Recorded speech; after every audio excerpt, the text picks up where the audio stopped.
who founded ISKCON. So this book is about his position. Very philosophical book. Can you use the microphone so we can hear you? You can take the scarf off. I don't want this stuff. You can hear me. Otherwise you come closer. I don't want the mic. I don't want the mic. So I'm going to read a little bit from this, and we can discuss. What I'm reading. So this book was written by Ravindra Swarup, who is a disciple of Srila Prabhupada, in cooperation with the GBC, other GBC members. GBC is our, it's called the Governing Body Commission. It's our spiritual, we can say spiritual management organ. So I'm going to read about Acharya. The word Acharya is explained, so I'm reading about this. An Acharya, this is Ravindra Swarup, and he will quote Prabhupada. An Acharya must remain faithful to the predecessor Acharyas. One cannot be an Acharya, spiritual master, without following strictly in the disciplic succession of the Acharyas. One who is actually serious about advancing in devotional service should desire only to satisfy the previous Acharyas. At the same time, the Acharya must combine this profound fidelity with an ability to flexibly devise instructions effective for diverse communities of students. Every Acharya has a specific means of propagating his spiritual movement. Prabhupada writes, an Acharya should devise a means by which people may somehow or other come to Krishna consciousness. With his own experience in mind, he notes. So this is a quote from Srila Prabhupada coming now. The teacher, Acharya, has to consider time, candidate, and country. He must avoid the principle of niyamagraha. I will explain that word also. That is, he should not try to perform the impossible. What is possible in one country may not be possible in another. The Acharya's duty is to accept the essence of devotional service. There may be a little change here and there as far as yukta vairagya, proper renunciation, is concerned. So, end of quote. The ability to maintain strict fidelity to tradition and at the same time to be adroit in adapting that tradition to various audiences and conditions is, Prabhupada explains, the sign of realized knowledge. And then Prabhupada speaks again. Personal realization does not mean that one should, out of vanity, attempt to show one's own learning by trying to surpass the previous Acharya.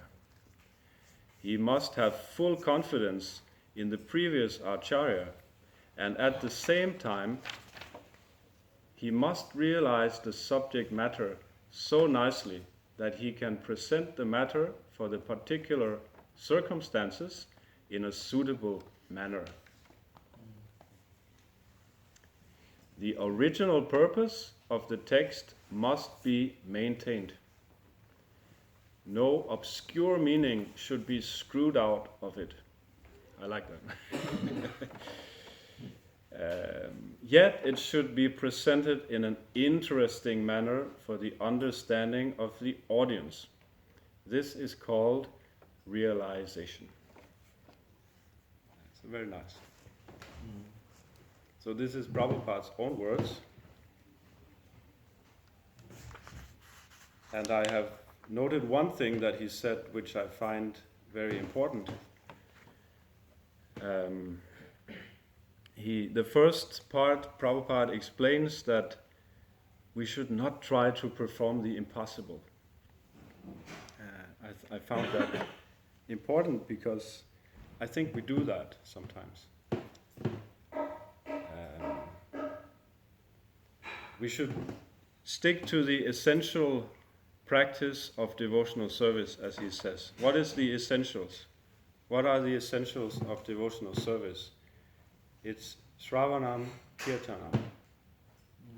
Shravanam Kirtanam, hearing and chanting about Krishna. This is the very basic essential of Krishna consciousness. Everything else is built on that. Even deity worship, management, preaching, so many things, which are also important.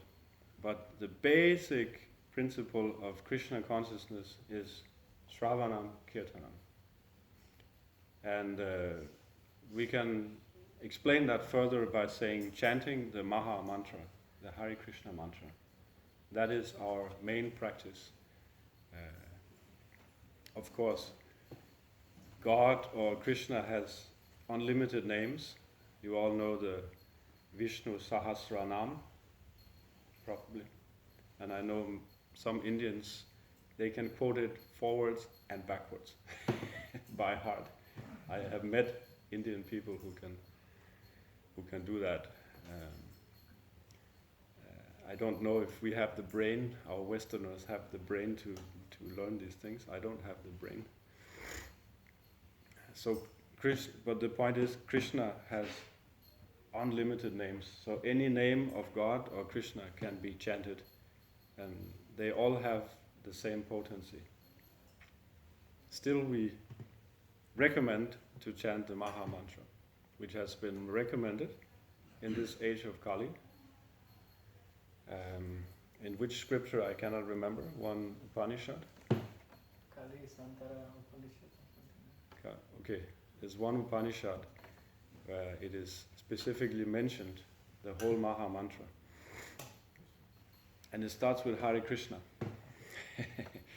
Sometimes in India, some people start with Hare Rama, but it starts with Hare Krishna in the scriptures also.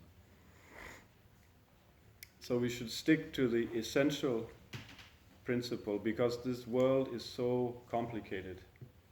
We will get lost. So Krishna gives us very basic knowledge about everything in the Bhagavad Gita, which is like a map, so that we can see where we are, where we should go, and how. And he makes things very, very simple for our understanding. For example, he is mentioning the elements, the material elements. And what does he say? He says earth, water, air, fire, ether. This is very, very, very primitive for modern people. We have the periodical table, right? We have hydrogen and so on. I don't know how many elements they have in that table now, but if you say earth, water, you will say this is obsolete, this is outdated. The Greek and the Greek philosophers, they would speak like that, very old-fashioned. So, but the reason is Krishna makes everything very simple for us, for our understanding. He wants us to understand the essence of life. And you can say earth can be divided in so many other elements. Wood, everything solid, and even smaller elements from the periodical table. So, but Krishna makes things simple so that we can understand what is the goal of life. And so what is the goal of life? The goal of life is to understand that we are eternal spirit souls. We are not this body. We are not French. We are not Danish, Indian. Even we are not Hindu. We are not Christian. We have the gross identification, which is easier to understand. We are not this physical body. Then we have subtle identification. This is more difficult. We are very, very attached to who we think we are. I am Christian, Western, Protestant, whatever, something. Or I am Hindu. Sometimes the Hindu, what they call the Hindu Vishwa Parishad, Vishwa Hindu Parishad, they are very favorable to us, ISKCON, but they have one problem. We are not Hindus. So they want us to be Hindu. But we are not Hindu. We are all these things we are not. We are all the same. We are all of the same spiritual quality. We are all spirit souls. And we have different bodies, we have different understandings, but we are all related to Krishna. Not just to God. This is impersonal. Prabhupada, he didn't like that we have the name of our society is the International Society for Krishna Consciousness, right? Somebody would tell Prabhupada, why don't you call it the International Society for God Consciousness? No. Krishna, because Krishna is personal. And it's not that God has many forms. You all know this.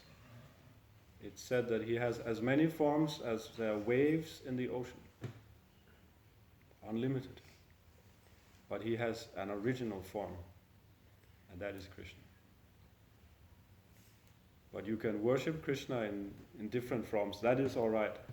But if you stick to the scriptures, Srimad Bhagavatam, the Brahma Samhita, and other scriptures, Bhagavad Gita, it's very clear. Krishna himself establishes, I am the source of everything, of all creation. He says in so many ways. And he is the source of the Brahman effulgence, the impersonal Brahman effulgence is coming from Krishna's body. What to speak of everything else? The whole cosmic manifestation, all of us, all the incarnations, even Vishnu. Vishnu is also coming from Krishna. Krishna is not coming from Vishnu. Vishnu is an incarnation in the material world. So in this way, Krishna is the original.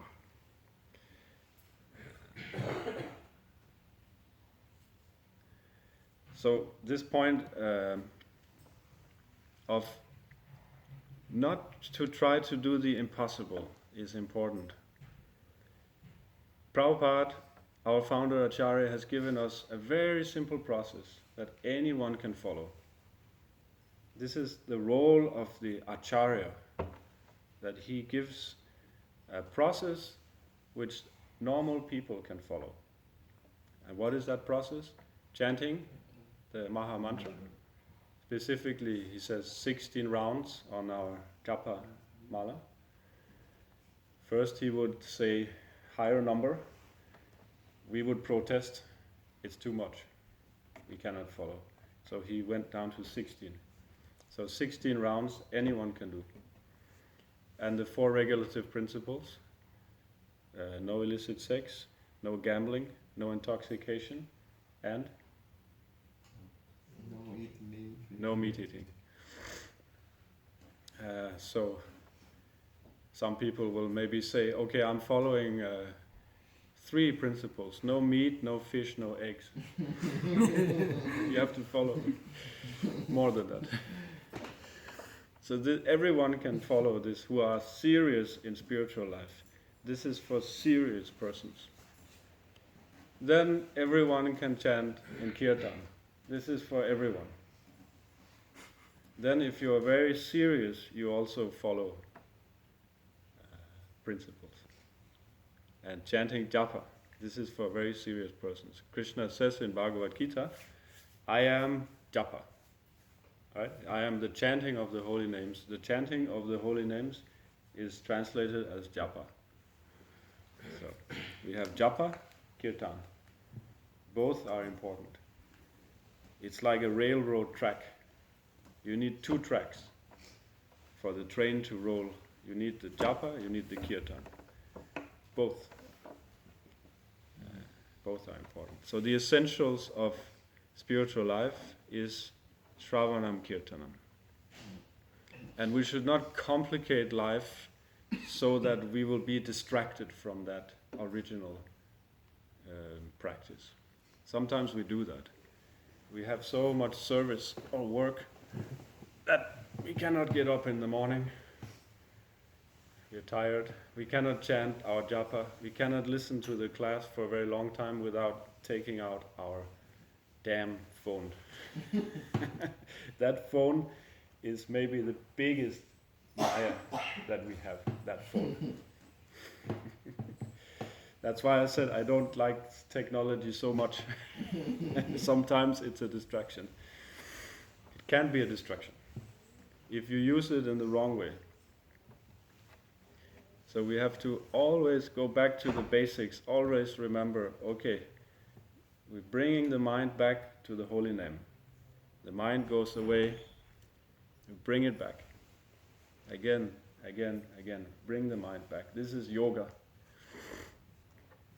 And just the activity of doing this, bringing the mind back, then we come to a higher level, higher platform, which is called namapas.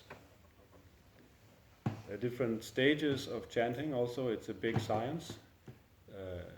The first stage is called namaparat, which is not a good place to be, where you commit offenses to the holy name. The first offense is what? What is the first offense? No, I mean, okay, not according to the 10 offenses, but what is the basic offense which is the seedbed of all offenses? What is that? Inattentiveness. That is the basic problem. And for example, your phone. This is inattentive japa. Chanting japa like this. Or you're listening to, you're sitting in the class, but you're not there. You're in management. Or you're speaking, whatever. One devotee, I will not mention a name, one devotee in France, I remember when I first came to Paris, he would always have his phone on. He was giving class, and every time he would sit down and try to give a class, his wife would call him, and he would answer. And he would quarrel with his wife when he was sitting in the Bhagavatam, giving class. I'm giving Bhagavatam class, I told you. But he would not switch off the phone. So this is not good. At least the speaker should not have the phone. What to speak of the audience. So, and then Prabhupada says that in order to preach, we must present the matter in an interesting way, which is related to the people.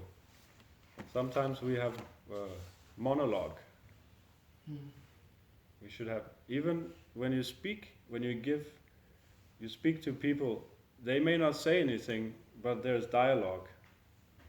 You speak, and listening, speaking, this is a dialogue.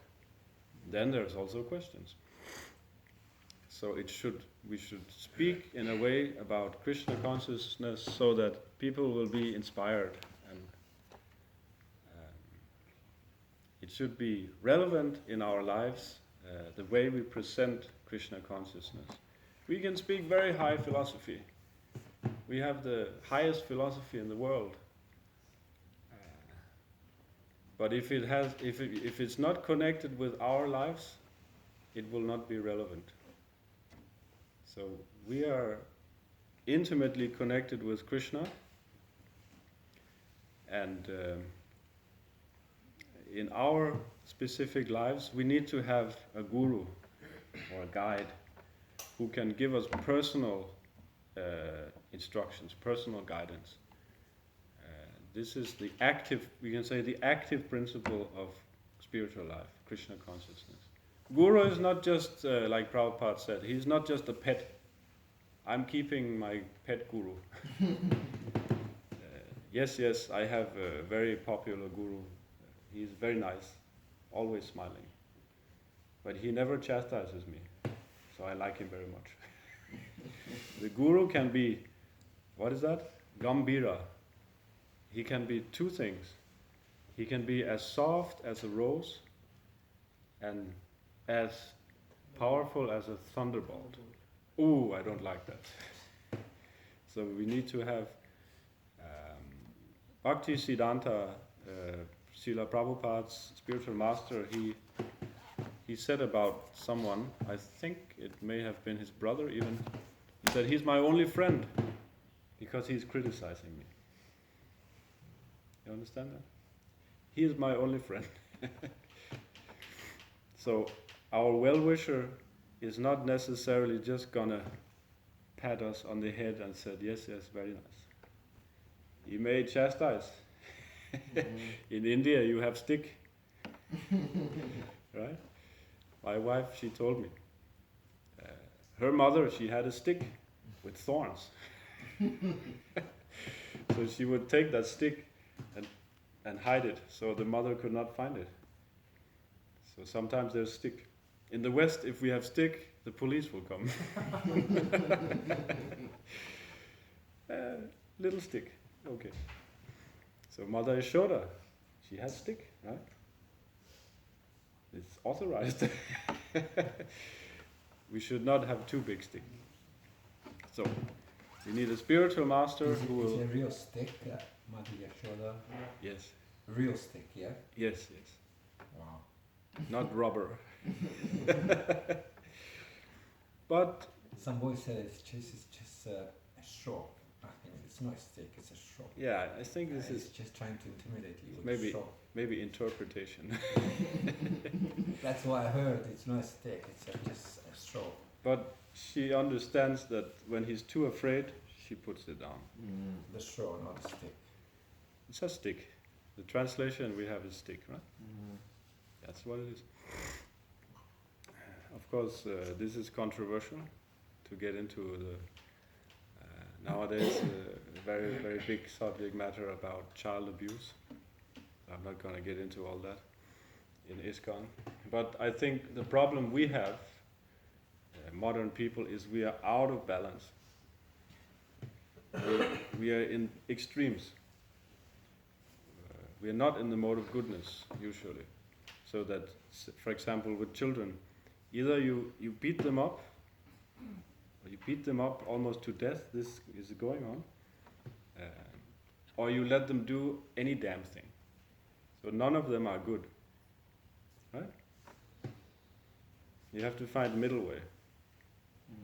You should not let the children do whatever they like, and you should not beat them up. But a little stick. Or a little bit like this. Something like that. So the spiritual master, he is also can be heavy. Not just heavy. Prabhupada, he could be heavy, we know. But he could also be very sweet.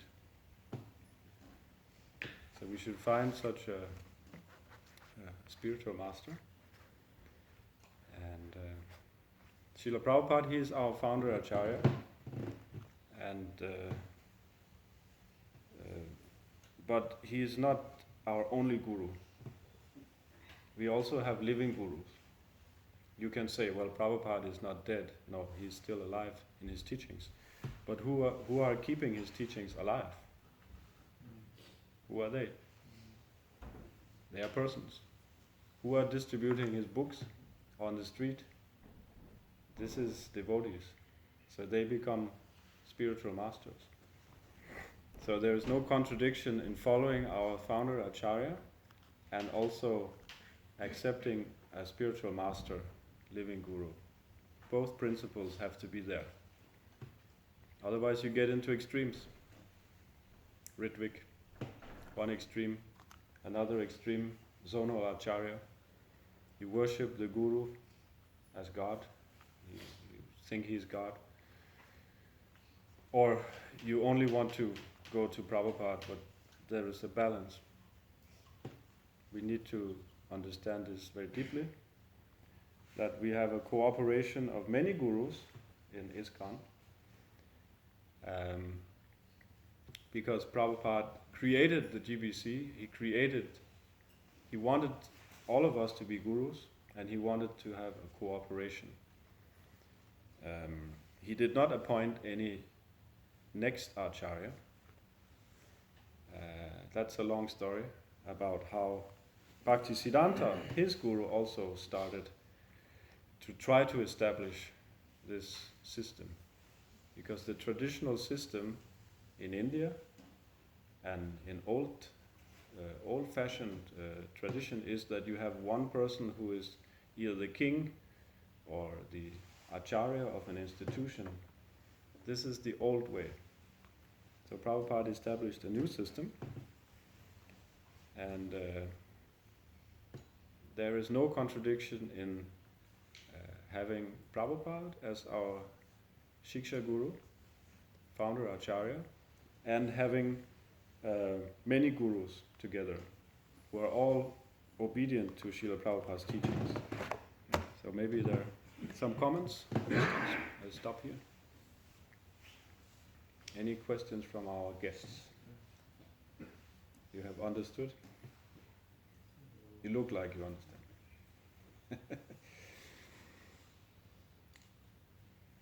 Shiksha Guru, so that's the main thing also, because generally the initiating spiritual master is not there. So Shiksha Guru is much more available in the daily current life. Yeah. That's another difficult topic. Shiksha Guru is more important than Diksha Guru. But the Diksha Guru, in a maybe normal or traditional circumstance, he will become, the Shiksha Guru, he will become the Diksha Guru. Right? That is in many times can happen or should happen or whatever. But because you need some stamp to be a Diksha Guru, sometimes you get a Diksha Guru who is not always acting so much as your Shiksha Guru. But I think also the Diksha Guru, he has a role as a Shiksha Guru. But as you said, you need to have a person who is, you always need to be under local authority. So here we have, he's sitting there, our temple president, and I'm going to read this Christmas vacation. I want to read the ISKCON law. Have you read it? No, I would like to read it. Yeah, I'm going to read it. Okay. Because the role of the temple president, I think, is the one who has most GBC resolutions about the temple president. According to ISKCON law, he has more power than any other role as far as I can see.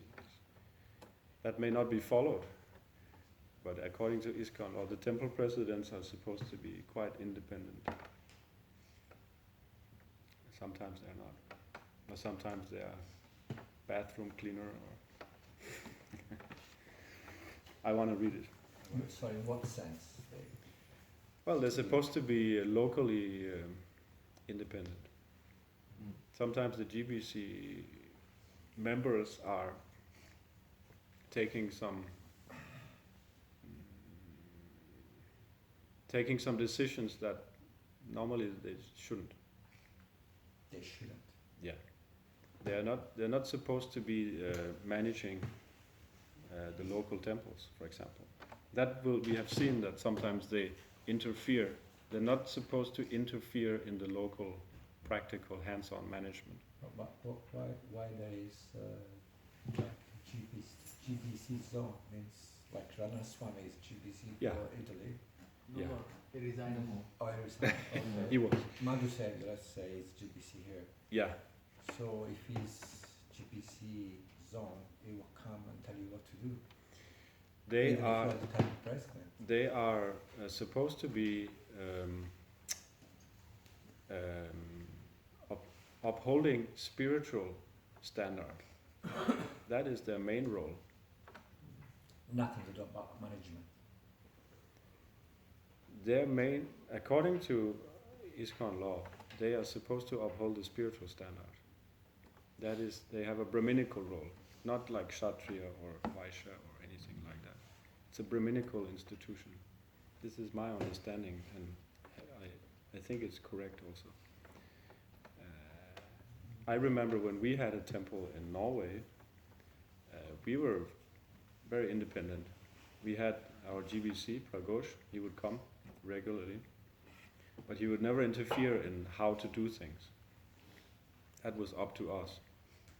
Of course, he would be concerned that we would follow spiritual standards. But So if we want to do some, go into details and do this at this time, or do the arctic here, or whatever, that was not, we had, I think the temple presidents are supposed to be like kings. So it means that, in a sense, they have more power than the GBCs. I don't think you can say like that. I mean, there are different types of power, I think also.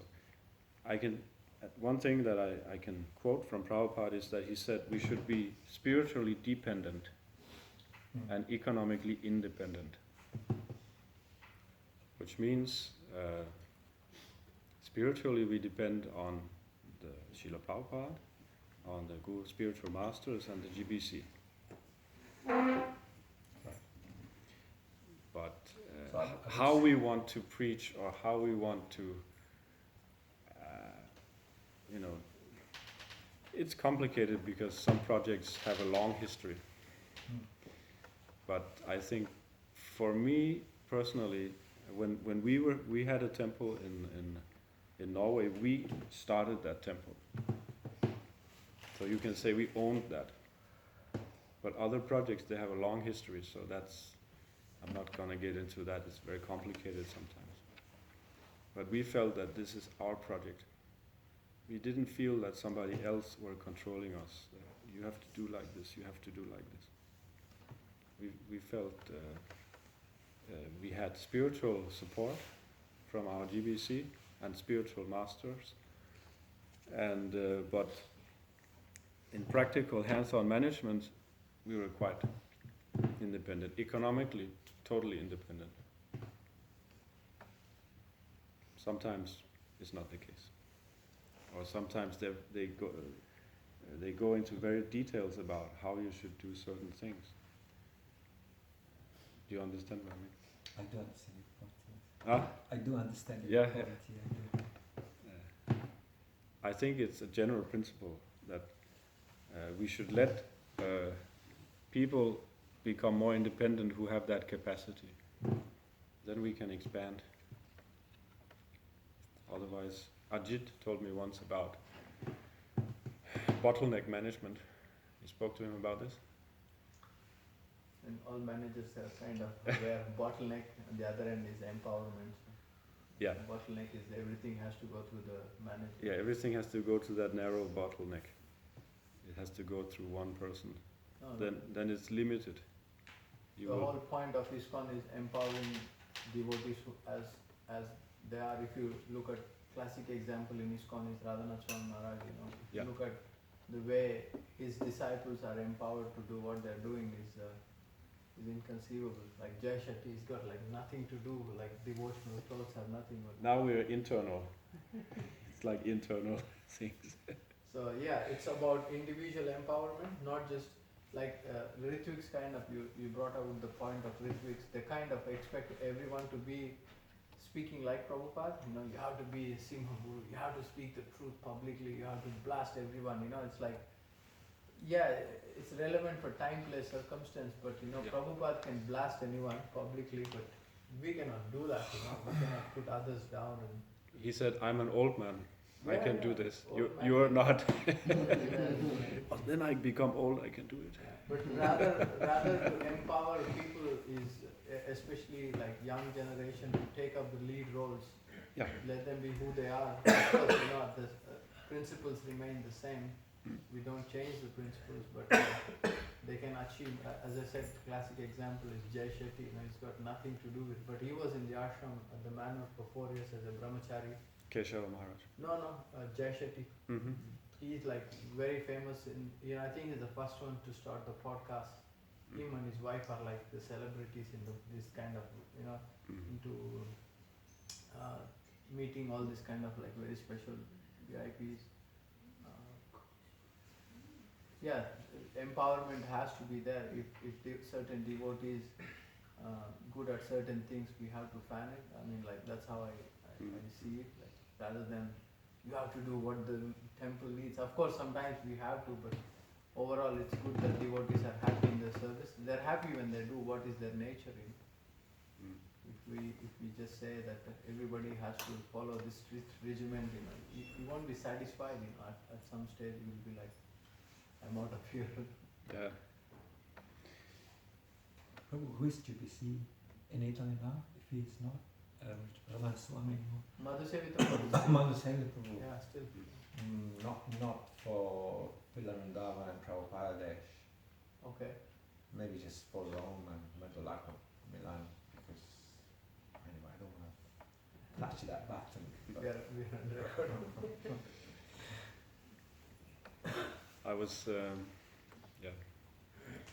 I was thinking about Julius Caesar also.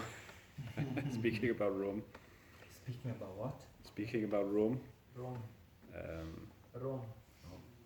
It's a very interesting story, real story. Classical story about how power gets to your head, because power is there in the world and somebody has to exercise it. If we don't exercise it, it will be exercised by someone else. And it's better that devotees get power. So when you give them power, then you really understand that, because they say that if you want to know someone what is like, give them power. So their real nature will come up. Yeah. It's difficult. If you get power and facilities, you will be tested, and like Julius Caesar. You know the story? He went to France actually. At that time it was called Gaul. And the person Asterix you may have heard about, he was a real person. He had a different name, but he conquered him and he conquered Gaul of France. And but then after that he started to become more greedy for power, and he went to Egypt. You know the story about Cleopatra. Cleopatra, you know, the queen of Egypt, who seduced him. Prabhupada mentioned this. He was a big man, but he could not control his senses. Cleopatra seduced so many men. Yeah. Not just one, many. Yeah. They had a baby together. Because Egypt was the biggest power in the world at that time, as far as I understand. And Rome. The Roman Empire was also great. So Rome and Egypt It's like power, you know. So he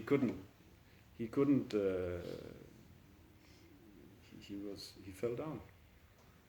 And he was already married, so of course he had big problems with his wife when he came back.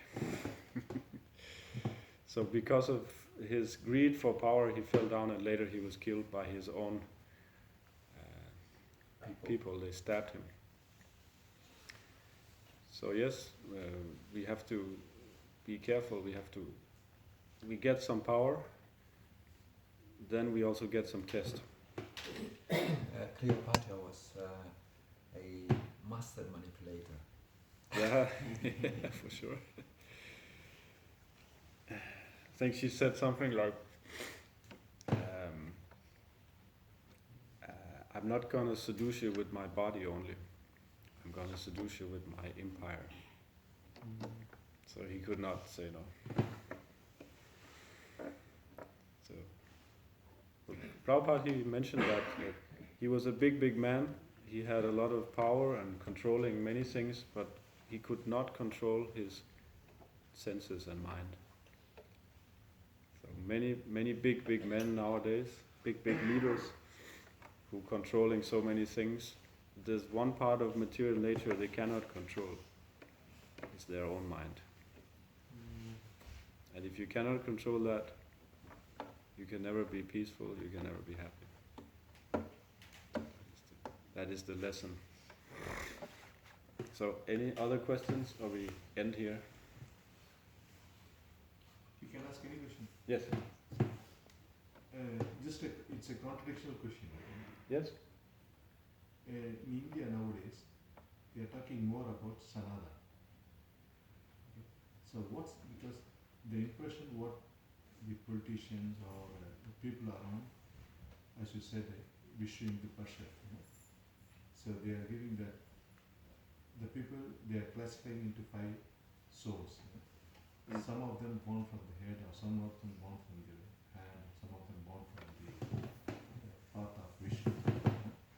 So they are not evenly empowered, or they are not evenly treated soul. So what exactly your Bhagavad Gita says about this Sanatan? Leave it out the interruption. They interrupt in many terms. My question is what Bhagavad Gita says. I have not read Bhagavad Gita. What Bhagavad Gita says have to read about... No, I just want to have a short answer now. Yes. So what Bhagavad Gita says about this indistribution of the soul? So first of all, Krishna says that I have created this Varnashram Dharma. What does he say? Chaturvarnam Maya Srishtam. Gunakarma Vibhagasa. Gunakarma Vibhagasa. So he has created this division of 4 Varnas and Ashramas. So it's eternal. It's not our idea. So Krishna treats all 4 as equal. We are equal on the spiritual platform. On the material platform, we're not equal. So why is it so? Because there is a hierarchy, and Krishna has created that. And why he created it? But that does not mean, because we all have different qualities. We are born with different qualities. There are 3 modes of material nature: goodness, passion, and ignorance. Sattva, Tamagun, and Rajagun. So we are all born with different qualities. Some are born as a carpenter, or with that kind of quality, like you can say Shudra. Some are born as a warrior, Kshatriya. Some are born as Vaishya, mercantile, businessman. We are supposed to protect the cows. Krishna says also that we are not doing. Then some are born as Brahmana, but it is not by birth that we become any of these things. It is not by birth only. It is by quality and work. So you may be born, Prabhupada said this, And by saying this, he's rejecting 5,000 years of Hinduism. He said, you may be born, for example, in a Shudra, family of Shudra, but you can become a Brahmana. This is revolutionary. And the other way? Other way, also. Sure. If you're born with I have a thread here, I'm not a Brahmana. By birth. 100%, by birth or even by now. I'm not a Brahmana, but I have a thread. So the thread does not make you Brahmana. By the way, the Vaishyas or other castes, they have their own thread, according to the Manu Samhita. That's Upanayana Samskar, that's called. You give it as a kid. You give it when you are 7 years old. Yeah. So just having a thread or just being born, it's just like you go to the school, you go to the university. Just by sitting there, you will not become educated. Right. You remain in that school for, let's say, 3 years. That will not make you a student. You have to study. So you may be born in the family of people who are Brahmanas, but if you don't become a Brahmana by your work and showing by your character, you are not a Brahmana. It's not very difficult to understand, actually. It's not very esoteric. Because we see that people who think I have a birthright, I am a Brahmana. But I'm working in a restaurant where they're serving meat. What is that Brahmana? I have met people who say I'm a Brahmana. But Brahmanas are supposed to live a pure life. So do you understand what I mean? Yeah. Yeah. It's not by birth who we are. You call it Brahmana, Kshatriya. It's by guna, karma, Krishna says. But it is what we are seeing in India now, corrupted version of Varnashram Dharma. That's called Hinduism. It means corrupted in the way, not to blame anyone. But if someone is born from a Brahmana family, they claim I'm a Brahmana. Even though I smoke, even though I eat meat, I claim myself to be a Brahmana. No, that's according to your qualities you have, the life you practice, that's what you are. If you are born in a Brahmana family, if you are eating meat and drinking alcohol, you are a Shudra. It's okay, then Brahmana can do the carpenter job. No, we should not. No, that's what I'm saying. No, I'm just asking. The point we are making is, if you are doing a carpenter job, again you are a carpenter, you are not a Brahmana. Brahmana doesn't go and earn money. These are certain qualities we have. See, wherever you fit into the society, that's where you are, according to your nature. If you take the money aspect out, I know now everyone wants to make money, they go and do what is giving them more money. But Varnashram Dharma is designed in such a way, say if your son is very good at photography, you don't make him a carpenter. You know what I mean? That's what Varnashram Dharma is designed to help us. That you have the guru, when the child is young, you are sending them to Gurukul when we were kids. When the guru and the parents and everyone sees he has a certain quality to chant Vedic mantras, they train him to be a Brahmana. If he has qualities to go and cut trees, do some other profession, they train him to be good at it. There is no such thing like, oh, you're being forced or someone is high. If I say, Prabhu, you're saying someone is born from head, in our Shastra it is explained that Brahmanas come from the head, Kshatriyas come from the arm, belly is Vaishyas and legs are the Shudras. Can we say go to anyone and say, your legs are not important for you? Every part of the body is as important as the other parts, right? So it's the same in Varnashram Dharma. See, this claiming that Brahmanas, we are superior, if anyone claims they are superior, they are not superior. They have some problem in them. So the modern day system, what we are seeing, Shudras, the one who clean the toilets is inferior. It is introduced recently. But in a Varnashram Dharma, everybody is respecting each other's seva. Everybody is appreciating others. You take the stories of Lord Ramachandra, they used to have spies to go and check in the middle of the night if everybody is sleeping well, if they are eating well, if they are happy with their seva. Everybody is trying to serve each other. But in the modern day world, you see, the modern day world, it is like this. The more money we make, the better we are. We forgot about all the conceptions we have, all the knowledge we have. That is the problem. We are. It's like you put a tree. You are asking a monkey, a fish, all the tortoise, everybody is lined up, and we are asking whoever takes the tree first goes up, and they are the best in the world. Elon Musk, he is the monkey part. He goes up to the tree number 1, and you're telling the fish you're useless. That's what it is happening in our society. That's why if you take the money aspect out and train the kids to learn the knowledge of Bhagavad Gita, Srimad Bhagavatam, our philosophy, and see where they fit in. Some don't fit into computer kind of world or into some other world. They're good. They're very happy. Sometimes when we deal with devotee services, they're miserable in some seva. They're very miserable. But you take them and put them in some other service, they're very happy. See, that is their nature. I think we can say also, because there is a hierarchy, we cannot escape that there is a hierarchy. Yeah, sure. There is higher and lower on the material platform.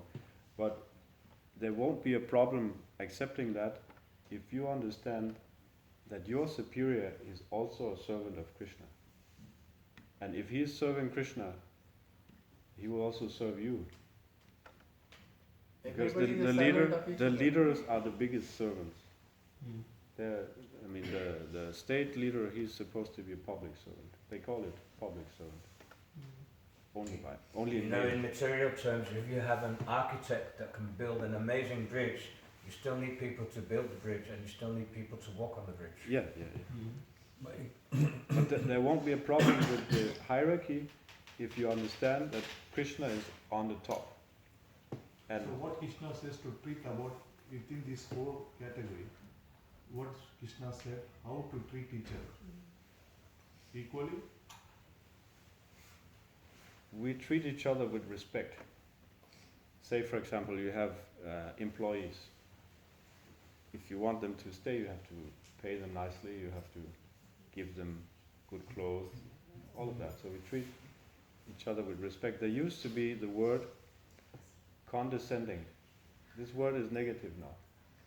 It used to be a positive word, that the way the king would deal with his subjects, he would be condescending.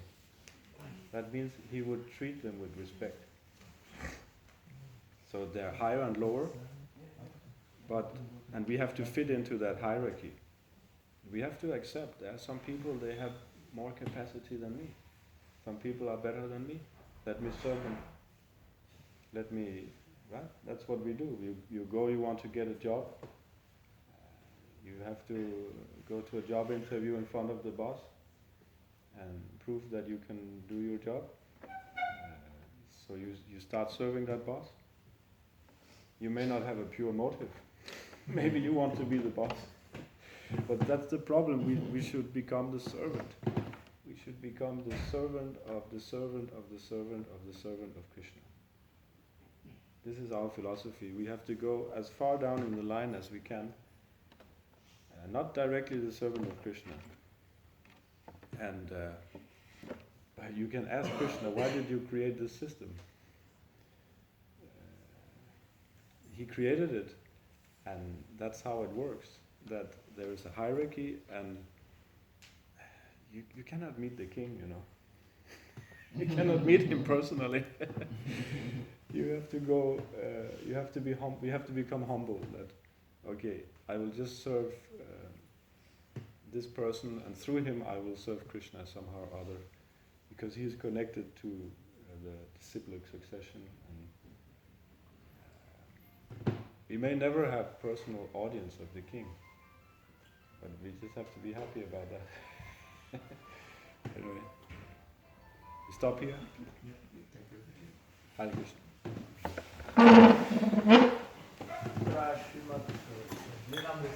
Jai.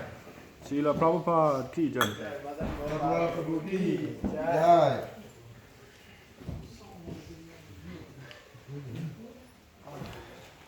Ready? Where we come dancing? We do high. We do high about your name.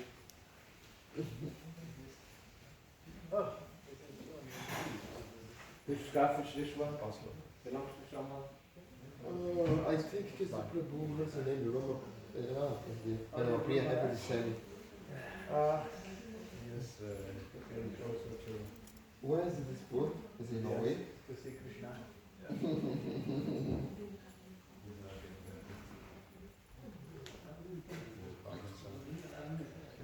you try to get some Ayurvedic treatment in India. I don't want to bother you too much. Thank you so much. It's too much. This is often, right? Yeah, Kirtan. What does it mean? What does it mean? Some print, press some button that Any bottle? see, I think this cross.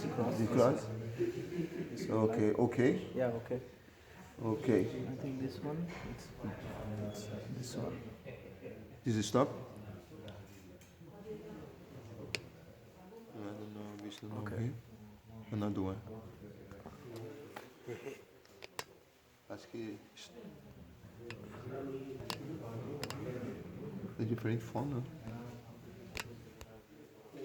Aqui stop record, né? Yeah, why is it not stopping? I don't know.